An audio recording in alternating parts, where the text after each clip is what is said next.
Assalamualaikum warahmatullahi wabarakatuh. Perkenalkan, saya Aisyah, mahasiswa dari program studi kewirausahaan. Pada kesempatan ini, saya akan menyampaikan storytelling individu sebagai tugas ujian tengah semester atau UTS di mata kuliah Analisis Risiko Bisnis. Dalam tugas ini, saya diminta untuk menceritakan pengalaman pribadi yang berkaitan dengan risiko keuangan atau bisnis individu. Pengalaman nyata yang pernah saya alami yang di dalamnya ada unsur emosi, kesedihan, kemarahan, dan pembelajaran.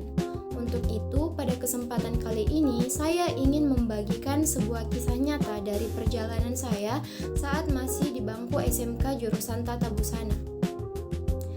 Langsung saja, waktu itu saya masih duduk di bangku kelas 3 SMK jurusan Tata Busana.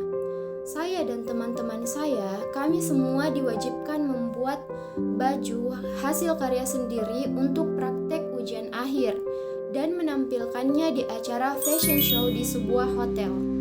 Terdengar seru ya, tapi di balik itu ada risiko yang benar-benar bikin saya merasa lumayan gelisah dan sangat memikirkan.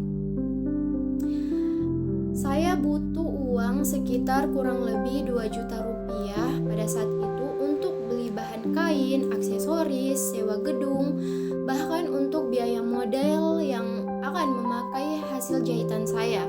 Saya tidak bisa memakai sendiri karena saya juga tampil di panggung sebagai desainernya.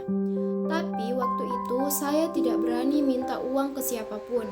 Saya tahu pada saat itu keadaan keluarga saya lagi ada masalah dan tidak mudah. Jadi saya bertekad dalam hati, saya harus bisa. Saya harus cari jalan sendiri, kumpul uang pakai uang jajan saya sendiri tanpa harus meminta lebih lagi. Uang jajan saya waktu itu cuma 1,5 juta per bulan untuk keseluruhan kebutuhan saya. Kalau saya pakai semua, saya nggak bisa nabung sama sekali. Tapi kalau saya tahan, saya harus rela tidak jajan, tidak main. Bahkan kadang harus nahan buat tidak ke kantin saat di sekolah. Saya harus bawa bekal sendiri dari rumah untuk dibawa ke sekolah. Itu pilihan yang berat.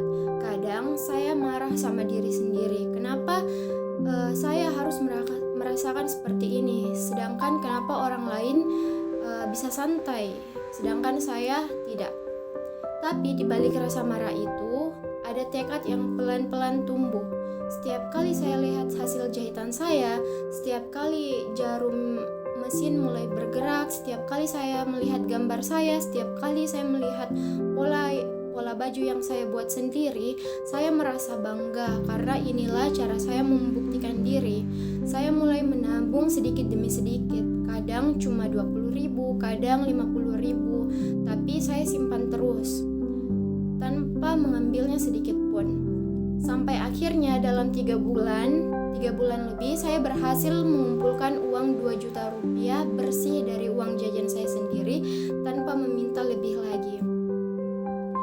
Saat hari fashion show tiba, saya melihat baju yang saya buat dipakai model di atas panggung dengan cahaya lampu yang menyinari setiap jahitannya. Rasanya luar biasa. Saya hampir nangis di situ, bukan karena sedih tapi karena bangga. Saya berhasil menghadapi risiko finansial yang di luar kendali saya tanpa menyerah sedikit pun. Dari pengalaman itu, saya belajar satu hal penting tentang risiko dalam hidup, terutama risiko keuangan. Kadang kita nggak bisa kontrol apa